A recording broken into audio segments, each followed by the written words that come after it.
पुरानी स्कूटी पर army captain Radhika Singh अपनी मां शांति देवी को लेकर घर के लिए जरूरी सामान लेने जा रही थी और उसकी बड़ी बहन अंजलि सिंह इसी शहर की डिस्ट्रिक्ट मैजिस्ट्रेट यानी डीएम थी। उसकी मां के चेहरे पर खुशी और गर्व दोनों साफ दिख रहे थे, क्योंकि उसकी मां शांति देवी ने अकेले ही अपनी दोनों बेटियों को पाल पस कर इस लायक बनाया था और उसकी बड़ी बेटी अंजलि को काम की वजह से घर आने का वक्त कम ही मिलता था। जैसे ही उनकी स्कूटी शहर के बाहरी इलाके की तरफ मुड़ी, आगे सड़क पर एक पुलिस बैरियर लगा हुआ था। जीप के बोनट पर पैर फैलाए मूंछों पर ताव देता इंस्पेक्टर विक्रम राठौर बैठा था और रोड पर दो हवलदार सुरेश और रमेश लाठियां पटकते हुए आने जाने वालों का चालान काट रहे थे और उनसे जबरदस्ती पैसे वसूल कर रहे थे।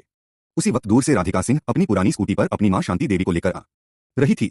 जैसे ही उन्होंने बैरियर पार करने की कोशिश की, इंस्पेक्टर विक्रम राठौर ने हाथ उठाकर गरजते हुए जीप के बोनट से उतरा और कहा, ये लड़की स्कूटी साइड में लगा, कहां भाग रही है?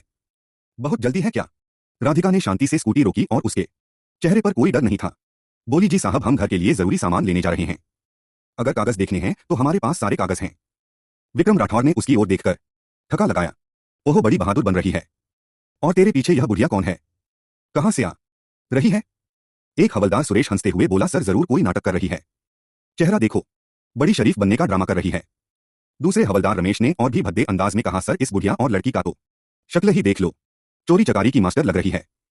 बुढ़िया, यह शब्द राधिका के दिल में चुभ गए। उसकी आंखें लाल हो उठी। उसने गहरी सांस लेकर जवाब दिया, जुबान संभाल कर बात कीजिए, यह मेरी मां है, हमारे पास सारे कागज मौजूद हैं, आप सिर्फ अपना काम करिए। किसी के बारे में ऐसे शब्द बोलना यह पुलिस वालों के मुंह से शोभा नहीं देता। इतने में इंस्पेक्टर विक्रम राठौर गुस्से में आग बबूला हो गया और बोला, अबे चुप, तेरी जैसी लड़की हमें बोलना सिखाएगी तू? हमें कानून मत सिखा, हमें अच्छी तरह पता है कौन शरीफ है और कौन नहीं। निकाल कागज। राधिका ने स्कूटी की डिग्गी से लाइसेंस और कागज निकालकर इंस्पेक्टर विक्रम राठौर को दिए। विक्रम राठौर ने कागजों को बिना देखे हवा में उछाल दिया और गुर्राया, अबे मूर्ख लड़की, हमें उल्लू बना रही है, नकली कागज दिखाकर सोच रही है कि ऐसे ही निकल जाएगी, हमसे चालाकी कर रही है। राधिका को गुस्सा आ गया और बोली, सर हमारे चालान ही काट लीजिए, इस तरह से हमारे साथ बदतमीजी मत करिए, उसी वक्त से हमारा समय और दिमाग दोनों खराब किए हुए हैं। इससे अच्छा तो हमारा चालान ही काट लीजिए, हम चालान ही भर देंगे। इतना सुनते ही इंस्पेक्टर विक्रम राठौर आगे बढ़ा और बिना किसी झंझट के एक जोरदार थप्पड़ राधिका के चेहरे पर जड़ दिया। उसकी आवाज इतनी तेज थी कि पूरी सड़क पर सन्नाटा छा गया। राधिका का सिर झटक गया, आंखों में आंसू तैर गए। एक आर्मी ऑफिसर जिसने सीमा पर दुश्मनों की गोलियों का सामना किया था, आज अपने ही शहर में वर्दी पहने गुंडों के हाथों अपमानित हो रही थी। उसकी मां शांति देवी चीख पड़ी और आगे बढ़कर बोली, अरे मेरी बच्ची को क्यों मारा तुमने? अरे भगवान से तो डरो।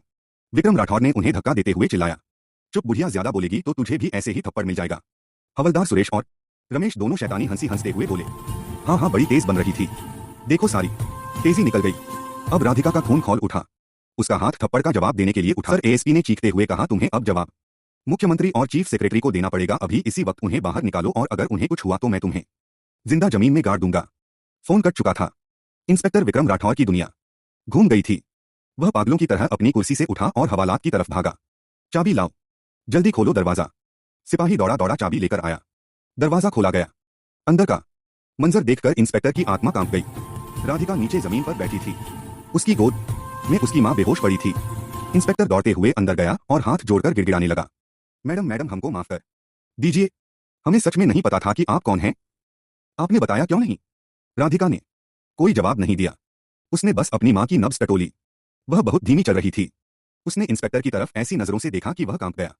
जल्दी एम्बुलेंस बुलाओ, उसकी आवाज में एक फौजी का हुक्म था। इंस्पेक्टर ने कांपते हाथों से मोबाइल निकालकर एम्बुलेंस को फोन किया। 5 मिनट के अंदर एम्बुलेंस थाने पहुंच गई।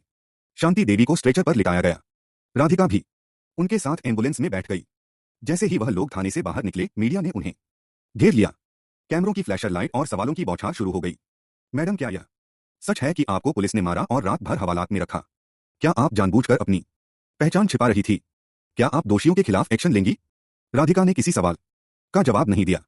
उसकी नजरें सिर्फ अपनी मां पर थी। उसने बस इतना कहा, पहले इन्हें अस्पताल ले चलिए, बाकी बातें बाद में।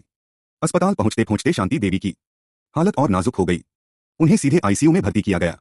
डॉक्टर ने बताया कि उन्हें घुटन और मानसिक आघात की वजह से सीवियर अस्थमा अटैक आया है। उनकी उम्र को देखते हुए स्थिति चिंताजनक है। यह सुनकर अब तक पत्थर बनी हुई राधिका टूट गई।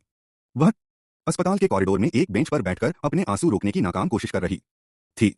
तभी वहां डीएम अंजलि सिंह पहुंची। उसने अपनी बहन को इस हालत में देखा तो दौड़कर उसे गले से लगा लिया। दोनों बहनें एक दूसरे से लिपट कर रो पड़ी।